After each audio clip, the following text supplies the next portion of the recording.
In 1945, two sculptures meant to represent the average man and woman in the United States went on exhibit at the American Museum of Natural History.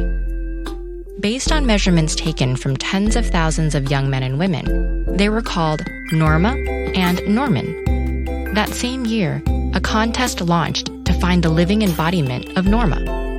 Normal is often used as a synonym for typical, expected, or even correct.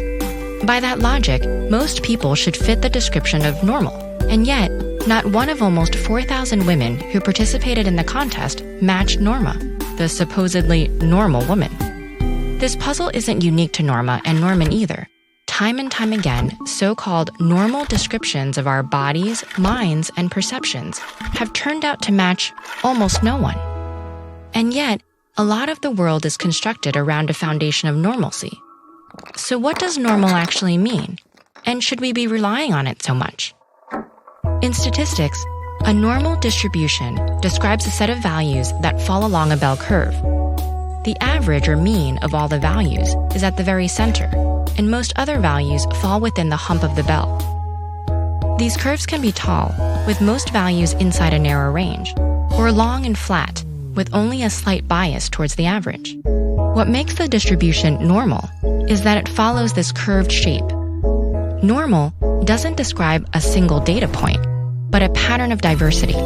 Many human traits, like height, follow a normal distribution. Some people are very tall or very short, but most people fall close to the overall average. Outside of statistics, normal often refers to an average, like the single number pulled from the fattest part of the bell curve that eliminates all the nuance of the normal distribution. Norma and Norman's proportions came from such averages. Applied to individuals, whether someone is considered normal usually depends on how closely they hew to this average. At best, such definitions of normal fail to capture variation, but oftentimes our calculations of normal are even more flawed. Take the BMI, or Body Mass Index. BMI is a measure of weight relative to height, with different ratios falling into underweight, normal weight, overweight, and obese ranges. Generally, only BMIs that correspond to normal weight are considered healthy. But BMI is not always an accurate predictor of health, or even of what's a healthy weight.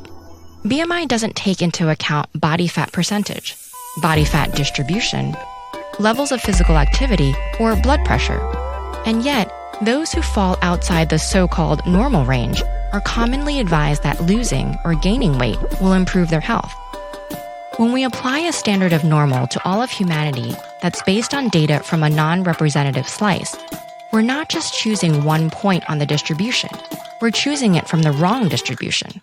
A lot of behavior science research draws from samples that are pretty weird, meaning Western, educated, industrialized, rich, and democratic.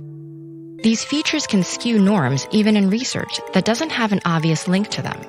Take the famed Mueller-Lyer optical illusion. It's normal to think one of the two lines is longer when they're actually the same length. At least if you're an American undergraduate. A team of anthropologists and psychologists found other demographic groups were much less susceptible. Members of the San people of the Kalahari weren't susceptible to the illusion at all. When these limited or inaccurate definitions of normal are used to make decisions that impact people's lives, they can do real harm. Historically, such concepts of normal have been hugely influential. The eugenics movement of the early 20th century weaponized the concept of normal, using it to justify exclusion, violence, and even extermination of those deemed not normal. To this day, people are often targeted and discriminated against on the basis of disabilities, mental health issues, sexual orientations, gender identities, and other features deemed not normal. But the reality is that the differences in our bodies, minds, perceptions, and ideas about the world around us, in short, diversity, is the true normal.